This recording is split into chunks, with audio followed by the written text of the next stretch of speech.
sir. Do you like Gene Shepard? No, thank you. No. Care to give me an opinion on Gene Shepard? Pardon me? Did you care to give me your opinion of Gene Shepard? Gene Shepard. Oh, you mean the man that went in space and then he went to the moon, you mean? Care to give me your opinion of Gene Shepard? Don't know it. What do I think of Gene Shepard? Who is Gene Shepard? I'm from Arizona. Gene Shepard. Who is he? Would you mind giving me your opinion of Gene Shepard?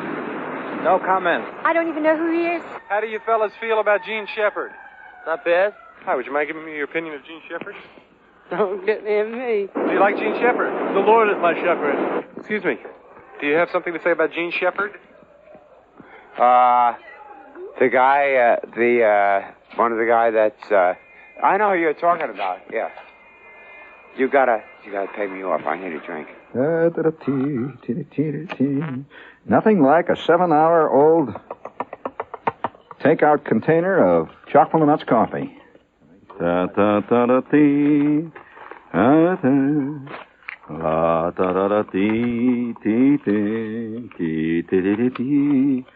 now request time.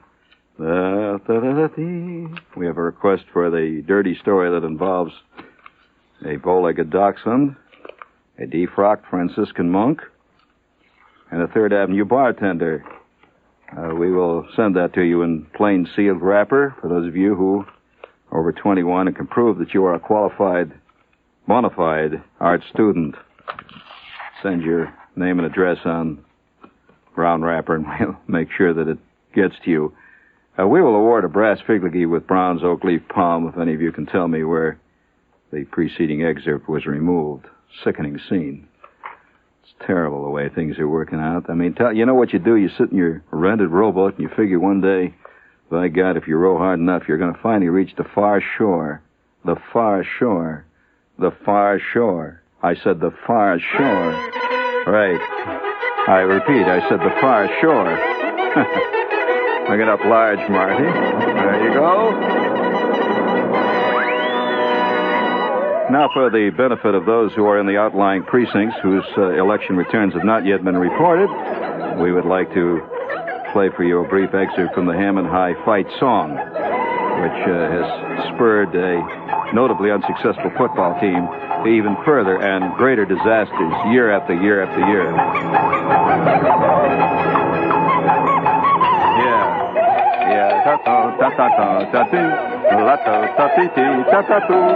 Yeah. All right, that's enough. I want to get them used to entertainment because, by God, if they get used to entertainment, no telling what they might be asking for next. It's terrible. Slap in the mouth. Hey, speaking of a slap in the mouth, I think we're so loaded with things here tonight, we better get right with them here. Yeah, I have a commercial that starts out, now I don't quite know how to say this. It's in parentheses. It says, written in Gene Shepard style. I'll read a commercial that was written in Gene Shepard style. It says, you are what you eat. It sounds like what I'd say, right? It says, I don't know who said that first, but I won't go into its philosophical ramifications. And we're here tonight to tell you that give up all those bad things you've been eating and go straight. Give up all those steaks and all those groovy baked Alaskas and all that jazz. Take up Kasha. Kasha, I'll never forget her. God, she was something else again. I'll never forget her. The first time I saw her, it was under a street lamp in East Chicago, Indiana. And it was late at night. Oh, no, that's another. That was Natalie Kasha. We're talking here about Wolf's Kasha with 2 Fs, which is made, according to this sales pitch here, is made from golden brown buckwheat groats. Now, we looked up groats the other night. I had never had a groat of any type, and we looked up groat. That is, unless it is the thing that cigarette does to you. It stunts your growth, right? Right. We did look up groats, though. The groat that they're referring to is a small gilled fish which grows in brackish water. It's found in great profusion in the Croton Reservoir. Reservoir is the way it's pronounced. Reservoir. It's not reservoir. I mean, that's the way Hugh Downs would pronounce it. We're trying to be literate here. But if you'd like to try these golden brown buckwheat groats, Wolf's Kasha, and according to this note here, it says it's a lot of great stuff. A lot of people are eating it now as a gourmet food. But Kasha is really a health food, packed with vitamins and protein. And it's not fattening either, unless you eat maybe 600-700 pounds of it a day, and some do. When it's properly prepared, you just can hardly help it. So it's Wolf's Kasha. It says it's been a staple in Eastern Europe for centuries. And as the copy says, we all know how well Eastern Europe has done. It's the world's oldest unknown health food, Wolf's Kasha, with 2 F's. A lady out at Hempstead, when I was in a book signing there, came rushing up. You know, you run into some embarrassing things in book signings. And there I am trying to look like an author, you know, and making a profound statement, real Jewish mother type. She said, eat now. And I said, well, wait a minute, I can't eat kasha while I'm signing books. And she says, I knew you were a phony, and stomped out. Now, how do you feel that one? Of course, another lady wrote me a long letter and says, how come you sent a stand-in out here to Hempstead? That couldn't have been you that was out there signing books. So how do you handle that? Of course, you know, the dream world is a terrible world. It's a sickening world, and many of us find ourselves in that dream world, and we can't get out of it. It's like, really, it's like people. Yeah, I think this is part of the nostalgia craze, really. It is, you know, people sit like toads in front of their TV set late at night and immerse themselves in the world of Spencer Tracy circa 1935. And they're always hoping that one day they're going to meet Priscilla Lane in the 23rd Street station. Well, yeah, it's a sad scene, you know. But, it really is. Personally, I only watched the Late Late TV show hoping that the Preparation H-Man will show up, which he does once in a while, every third or fourth night, about 4 o'clock in the morning. And he comes on and tells me it's guaranteed medically to relieve itching. And I think about that. I think, is it the big itch that we're talking about, the one that we all suffer from, the itch that hits us every time we go into Howard Johnson and we say to ourselves, my God, life must be more than just Howard Johnson. There's got to be more to it than that. Marty, would you please give me a little stirring band music, please? A little stirring band music. Let's go. Here, let's go. All together now. It's march time. Let's go. Pick up your feet and let's move. Good evening, sports fans everywhere. Spike McBullet here tonight, reporting with sports news everywhere, from here and there, around the sports scene. Remember, sport fans, it's not how you play the game, it's whether you win or not.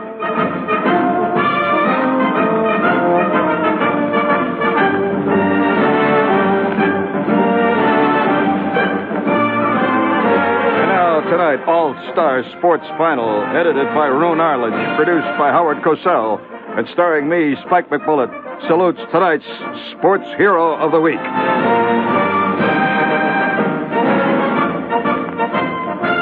And now we take time out now to salute that lowly, humble person that all of us count on when we go to our favorite sporting events. And tonight we quote from the university paper of Penn State University, the Penn State Daily Collegian, a salute by Jay Finnegan to a great unsung sports hero. Sport fans, let us tonight salute Tom Stearns. Tom Stearns, we repeat. When Tom Stearns first enlisted as a Beavers Stadium hot dog salesman, he was treated like any other recruit, mauled, laughed at, and at times cursed. But gradually, his uncanny abilities became apparent.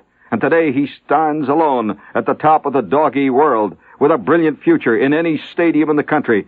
And there are those who say that he is now ready for the Olympics and possibly even the pros, maybe making it all the way to Shea Stadium. Tom carries himself with a shuffling, shambling gait and can be easily identified in the stands by his black Stetson, his paint-spotted jeans, and his 6'3" lissom height. But his most distinguishing feature, and that which has brought him fame in the hot dog vendor's world, is his remarkable ability to pick out receivers at extraordinary distances and then to pass hot dogs accurately and crisply to the receivers, often with a perfect spiral and sometimes against the most challenging defensive secondaries. Stearns has never lost a game at Penn State. A sophomore, he turned doggy man for the first time last autumn in the West Virginia game. Sold hot dogs successfully through the Ohio University and Pitt games, and this season has played extremely well against hostile crowds from Army, Air Force, and Texas Christian. His colleagues in the Coke and hot dog crowds regard him with esteem and awe and privately concur that now he is destined for the top ranks of the professional hot dog vendors. The path to greatness has not been easy for Tom Stearns. He is rightly proud of his success. He sold lemonade as a kid with little profit, and yet he was looking for the experience to advance himself in the trade. He sold penny candy during recess in grade school and frequently had handfuls stolen by the 8th graders. It was not until his junior year at Perkiomen Prep, where he sold hot dogs at football and basketball games, that he was observed by a scout, an expert, and tagged a comer. And now, just 3 years later, he is being closely watched by scouts from the Orange, the Sugar, and the Cotton Bowl committees. His statistics are impressive. Against West Virginia last year, he passed for 10 completions in 15 attempts. But he worked out with friends in resort hot dog stands over the summer, invented the forward dog, and against Texas Christian's unsuspecting defense, completed 19 of 22. His most thrilling performance, he says, came in last year's Pitt game. He was selling dogs in the junior WJ section when suddenly he spotted a customer in NA, a section 2 sections removed. I noticed that my deep receiver was open, Stearns said after lunch last week, fondly recalling the historic moment. He was waving his arms on the far side of NA, yelling, "A dog! I want a dog now! I'm open!" The defense had been giving me trouble all day, and on this play, they blitzed. As I dropped back to pass, a couple of juniors went for my dog case. Their dates went for my change bag. I was in trouble. I remember pump faking with the ketchup, handing off the mustard, and I began to scramble around looking to see if my man was still open. He was. I nailed him going away. It was a beautiful completion. I led him nicely. In his 5 games so far, Stearns has passed for 80 of 93, and it appears obvious, barring physical injury, that he will repeat to the All-East Doggy Vendor Man team. There is word from New York and Philadelphia sports writers that he may run strong in the All-American voting, and Penn State Sports Information Department has it confidentially that he is contending for the Oscar Mayer Trophy, which is the leading trophy among vendors in the world. If there is a better hot dog salesman anywhere in the country, said a writer from Sports Illustrated, I personally have not seen him. Stearns' most unique pass came in the 3rd quarter of the Air Force game. He was peddling dogs in lower EH, a senior section, when he heard a distant cry from the upper level, a guy signaling for Stearns to heave one up all the way. I bore back to throw, he said. Just as I released the dog, I noticed that the little clip that keeps the styrofoam container closed had come loose. Too late, though. I let fly with all my might, and 10 yards later the container fell off, and then the dog, naked, fell, and it was just the dog going up into the stands, looking as lonely as hell, as I put it, and now it was much too late, and I had too much power on it. It sailed right over the top of the stadium, and I lost the dog into the parking lot. Such adventures as these have endeared Stearns to his fans. His colorful deportment in the stands, particularly late in the game after he has been drinking hard, brightens many faces, and his resourcefulness makes Saturday afternoons profitable. Before the season began, he brought back 60 pints of various types of liquors. He's been scalping them for $4.50 a bottle before the game, and when he's ready to go, he's ready to go. Yes, we would like tonight, like all true greats, Stearns remains alone. He remains solitary, working at his trade, studying and watching how the pros do it. And the scouts have come away from a meeting with him with a sense of having already been honored. There are handsome contracts awaiting his signature when he leaves universities.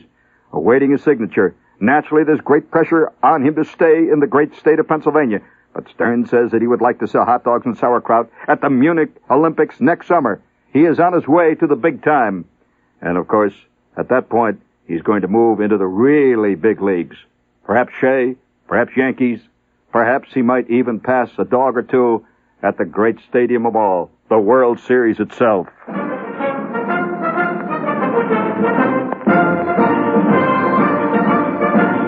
So tonight's our sports hero of the week, Tom Stearns. We'd like to salute Tom again, that lonely, solitary figure making change with one hand, buttering a dog with the other, and against the ridicule of all his friends, proceeding onward and onward to a great professional career.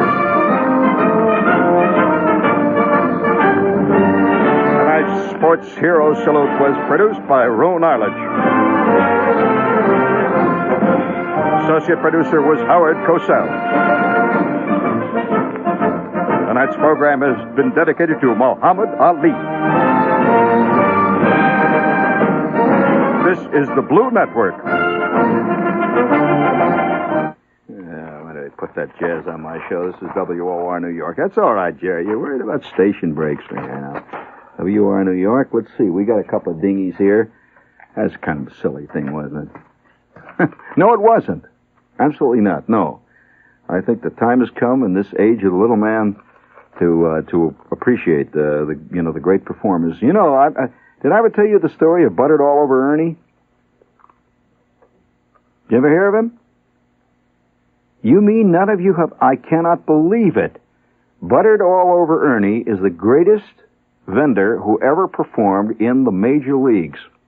And as a matter of fact, Buttered All Over Ernie is a legend, as much a legend in the vendor world as, say, somebody like, some ball players are great, but they're not legends.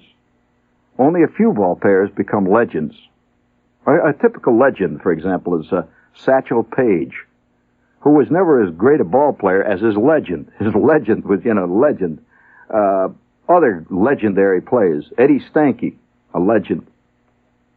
Not a great ball player, a legend. Another great, Cy Young. People don't even know there was a Cy Young. They think there's just an award named Cy Young, like Oscar. But he's a legend. And Buttered All Over Ernie was truly a legend. And I can remember, before we get on with the story of Buttered All Over Ernie, for those of you who are interested in legends, we have here a legend. We'd like to tell you about that little bird. We got that bird tonight, and don't call us up and ask us where to send, please. Every night after we do this spot, 15 yucks with potatoes in their ears. Well, to tell us, what was the address to write for them birds, huh? The birds. Listen, get it this time, or forever hold your peace. Here it is. These are birds that fly, and they really do. You wind them up. They're not operated by batteries. They're operated by rubber bands, and they're copies. They're an ornithopter. Now, what is an ornithopter? Well, an ornithopter sounds like another one of those health foods, but actually the ornithopter is a device, a machine that flies the way a bird flies, by flapping its wings. And this is from France. It was invented by a Frenchman. Spent 3 years doing it. I don't know how he supported himself while he's inventing a celluloid bird that flies by flapping its wings, but it mustn't have been easy. And for just $3.98, you can have one of these wild things. It's a copy of the drawings of Leonardo da Vinci, who drew the first ornithopter pictures. Incidentally, it would make a great thing just to hang from the ceiling of your room. It really looks beautiful. It's a beautiful little bird. 16 inches. No, it is. It really is. It's yellow and orange and brown. And it's like a bird. It's got an evil eye, too, and it's named Tim, the flying bird. You wind it up and she'll fly 600 feet at about 40 feet in the air. And if you fly it over in Jersey at the wrong time of the year, 4 guys with 12-gauge shotguns will have to blast him out of the sky. This is the flying bird.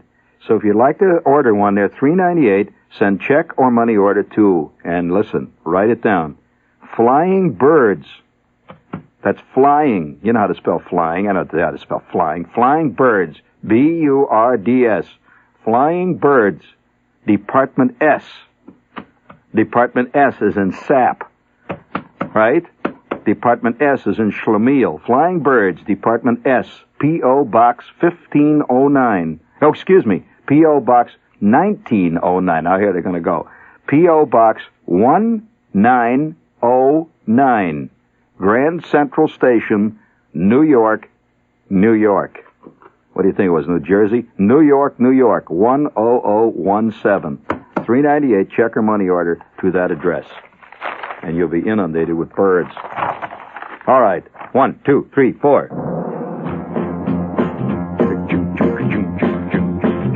There's a promise for America. Quack, quack, quack, quack, quack, quack, A quack. bright new promise just for you. Quack, quack, quack, quack, quack. Chrysler Plymouth coming through. Yeah, man, you're singing it good.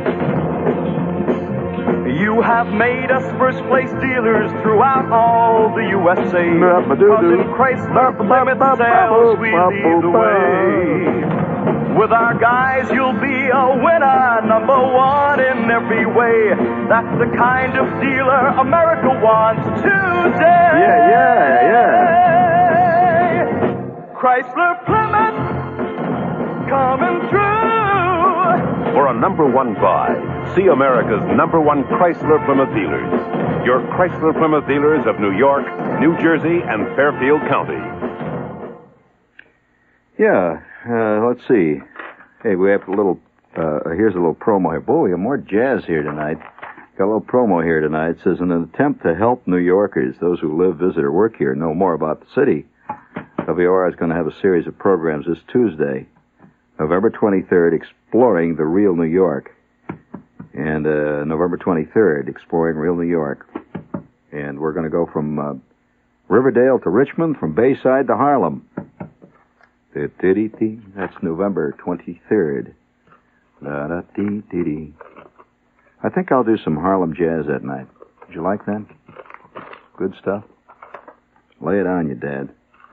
Hey, you know, while we're on the subject of dates, one more note, and then we'll leave you alone forever. You can cash in your chips.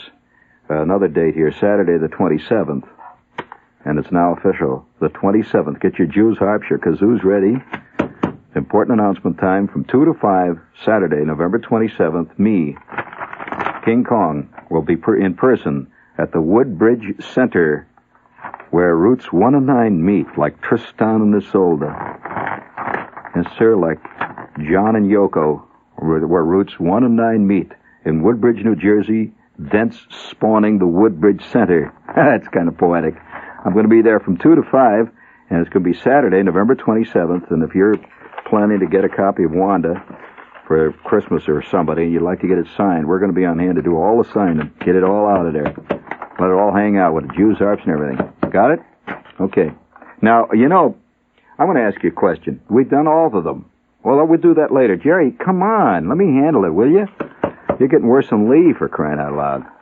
He keeps thinking I didn't see it. You're like the catcher who really believes he's pitching the game. All right, let me go here for a while. All right, now, I'd like to ask you a question here, if you don't mind. You know, somebody wrote in, and they were talking about trivia. You know, I'm not a trivia fan. No, I'm not. No, the trouble with me, you know, this all started a few years back. The whole object of trivia came out of this show we got talking about on Saturday morning.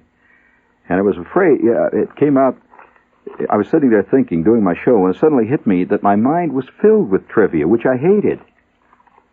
I hated the idea that I remembered stuff like the color of the Captain Marvel secret decoder pin. Yeah, that's right. And who sponsored Jimmy Allen's Air Aces? I remembered this stuff, but I didn't remember anything else. I did not even remember what year the Battle of 1812 took place in. Some people are important. They don't remember any of this stuff. You don't think for a minute, do you, that President Nixon can tell you what was the name of the Lone Ranger's nephew's horse? Of course not. But he can tell you the total amount of tin that was sold to Yugoslavia in 1814 by Belgium. And, you know, that's important people. That's, we start out early with that way. Now, you think you know anything about trivia? Look, I'm going to give you some trivia out there. You know, have you noticed that almost all trivia has to do with television or other radio and movies? No, radio, not very few books. No, television. Now, let me carry the show.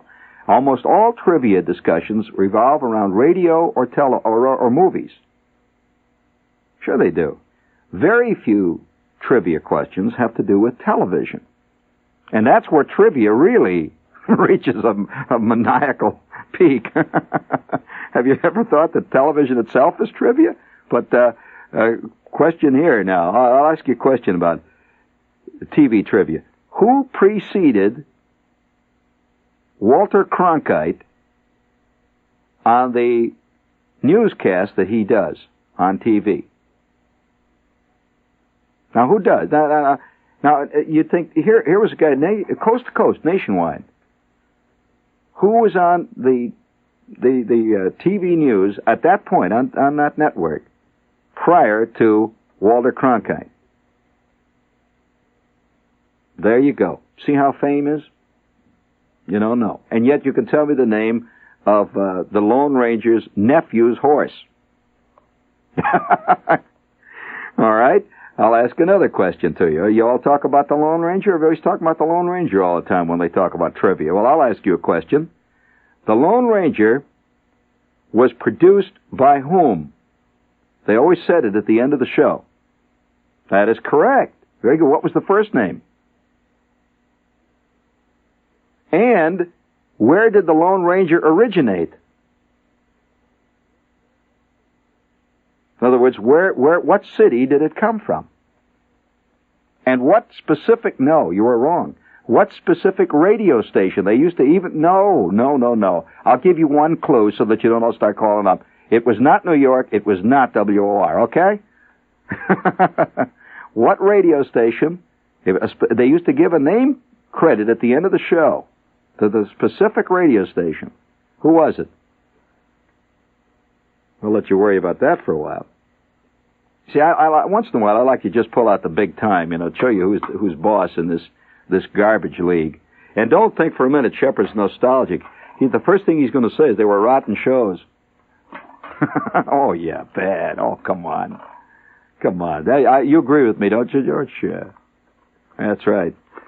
Yeah, me tanto. Right. See? Somebody called you wrong again. It was not produced by Roone Arledge. That's a clue.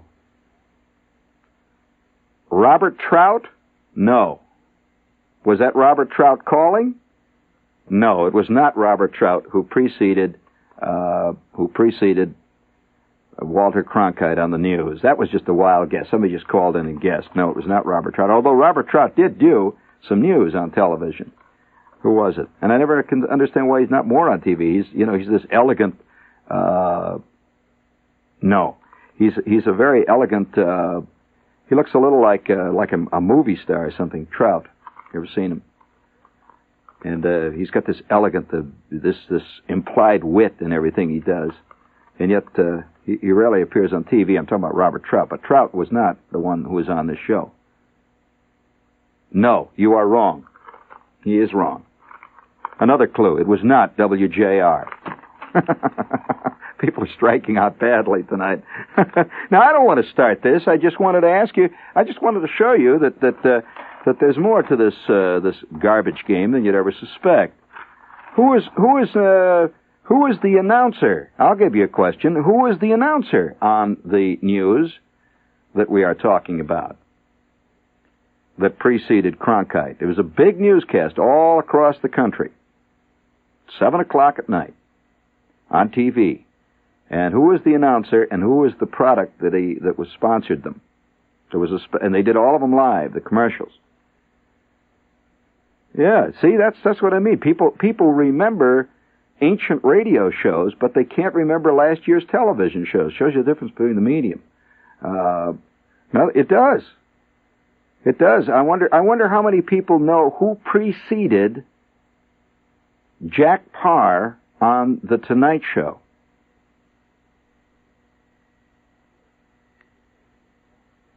Clue. I'll give you a clue. It was not Jerry Lester. No, a lot of people don't know all these things. Who preceded him? It was not Steve Allen either. Well, see, now there we are. We're right in the middle of it all. I don't know why I brought all this stuff up, except that somebody, it surprises me that hardly any of you know who Buttered All Over Ernie is. Well, all right, I'll tell you. Buttered All Over Ernie, he affected probably the entire Midwest at one point. He affected the states of Illinois, Indiana, Wisconsin, Michigan, hundreds and hundreds of stations. Oh, that guy's he's just faking it. Don't hold up those. Don't bother me with fakes. Roger Mudd is on now. You idiot! What kind of a fool are you?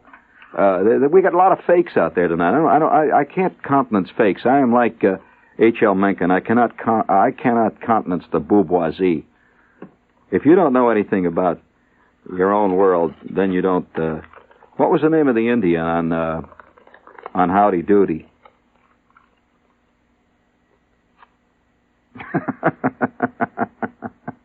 Hey, you guys are now you're getting close. Somebody new. But this is dull, and I don't want to get into this, but I will say this, that we have great gaps in our memory. And you know that there's a guy up at Columbia who's working on some very interesting work, a psychologist up there, who's working on the effect that media, and I'm talking about various media, in this case radio, television, films, tape recorder, whatever it might be, what effect these various different types of communication devices, what effect they have on our sense of time. It plays hob with people's sense of time. First of all, almost everybody who listens to me believes he was listening to me personally far longer than it's actually true. Radio does that to people. Radio makes people think it's been going forever. You know, whoever's on.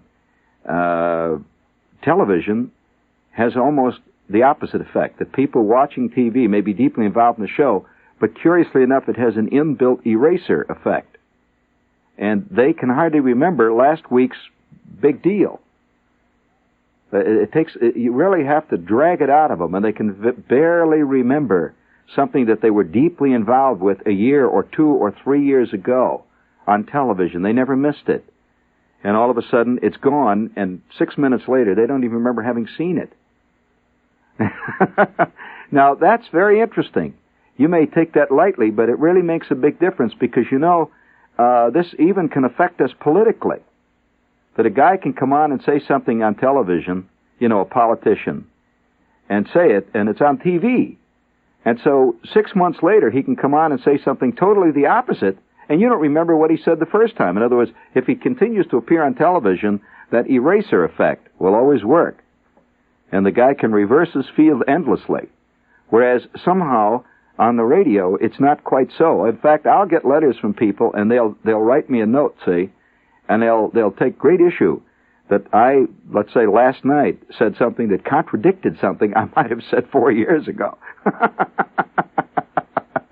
So the impact of the oral medium, ultimately, oral meaning the ear, the impact of that medium, A-U-R-A-L, is apparently far greater, and this is only a supposition by psychologists, than that which is visual, contrary to the beliefs that were held briefly by the Martian McLuhanites.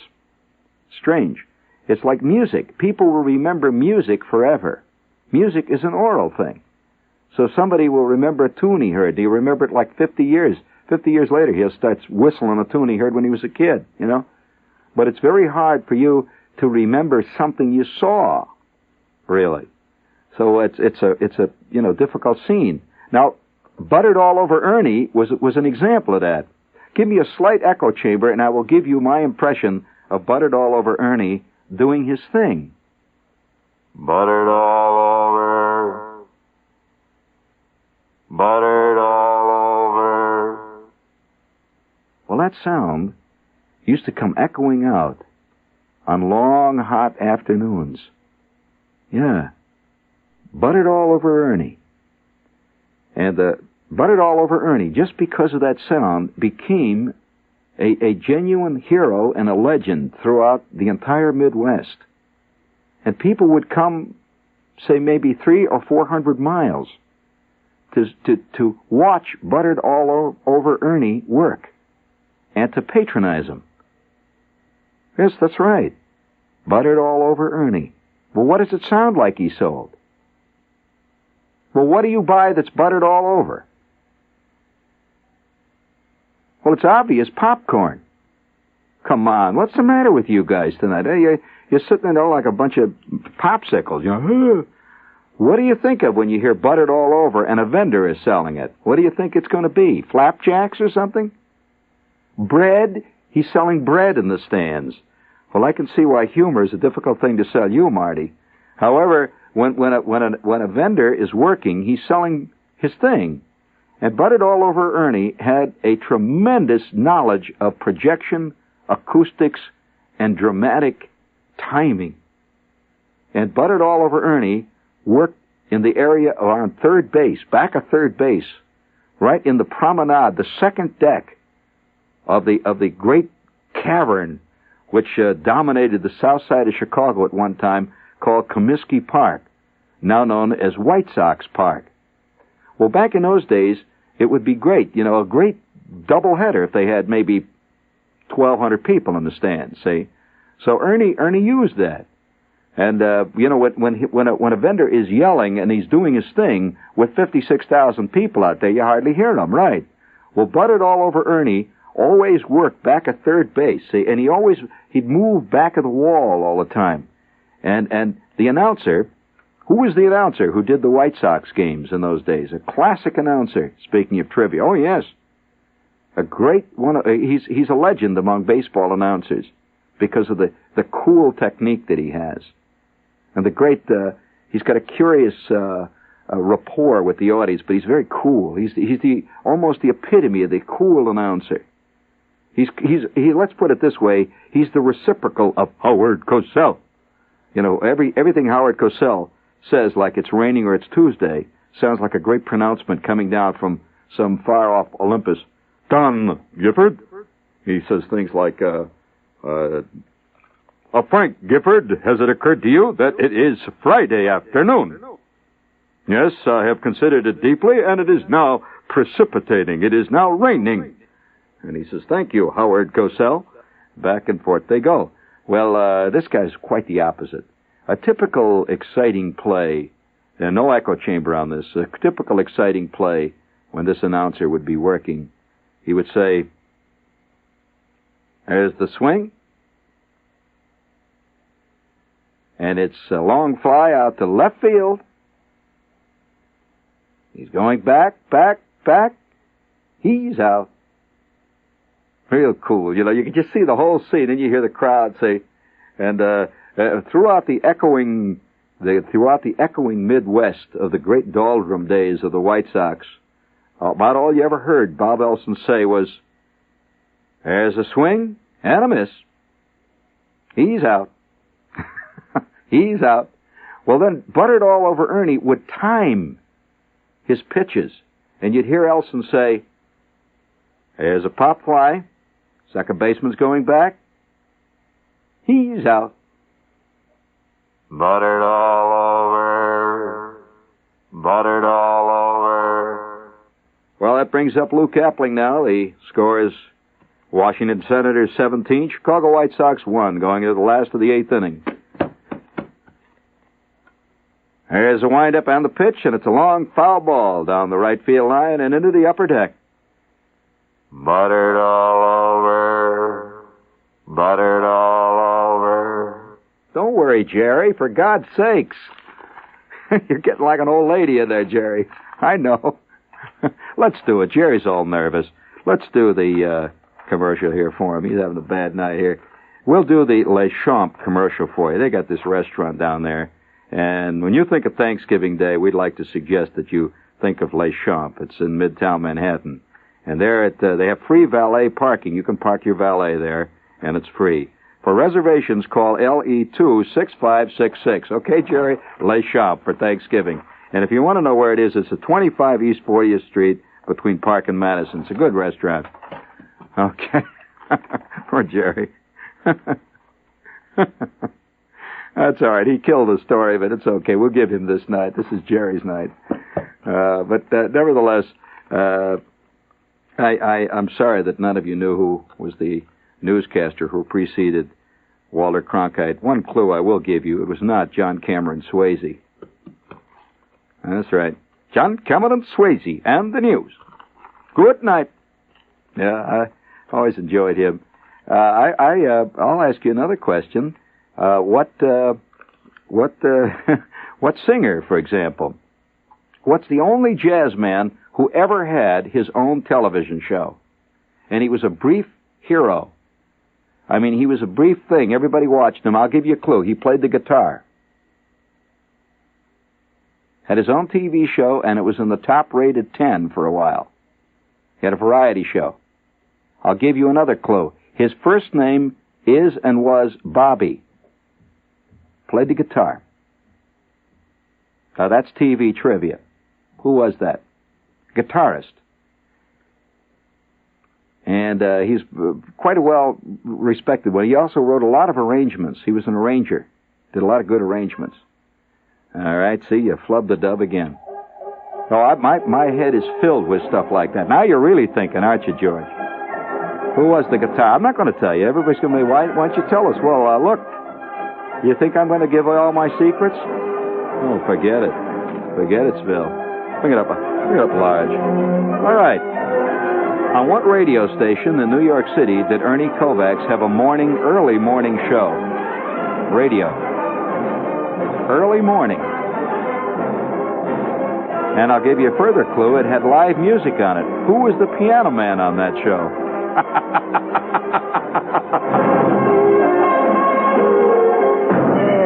All right, see? You think you're pretty smart, don't you, out there? You learned that when the heavy artillery comes up, that little Daisy air rifle you got just ain't in it, right? All right, bring it up, Martin.